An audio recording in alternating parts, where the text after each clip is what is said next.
امریکہ میں پاکستانی وفد میں شامل وفاقی وزیر خالد مقبول صدیقی نے ڈان نیوز کے نمائندے عمران احد خان سے گفتگو میں IMF پروگرام آخری پروگرام ہونے کی خواہش کا اظہار کیا ہے۔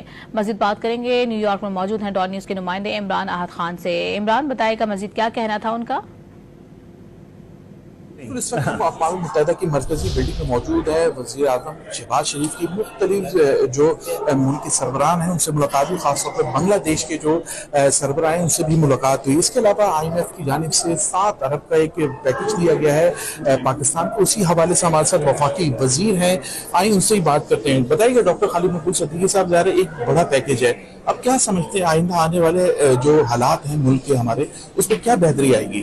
دیکھیے، میری دعا یہ ہے اور امید یہ ہے کہ یہ جو آج فیصلہ ہوا ہے IMF کی طرف سے، اس سے ہماری آنے والی نسلیں مقروض نہ پیدا ہو رہی ہوں، بلکہ وہ ایسی اس کوشش اور اس جو ہمیں کامیابی ملی ہے وہ آنے والی نسلوں کی کامیابی میں تبدیل ہو۔ ہم تعلیم کے میدان میں، صحت کے میدان میں آج اس مدد کے ذریعے اس کو اس طرح ڈیوائیڈ کریں کہ جو ہمارے غریب لوگ ہیں، جن کو ضرورت ہے، ان کے اوپر استعمال ہو۔ اچھا، بنگلہ دیش کے سربراہ ہیں پروفیسر ڈاکٹر محمد یونس، ان سے بھی ملاقات ہوئی، وزیر اعظم نے ان کو دعوت بھی دی ہے، تو کیا سمجھتے ہیں کہ اچھے تعلقات اگر بنگلہ دیش سے ہوتے ہیں پاکستان کو تو کیا؟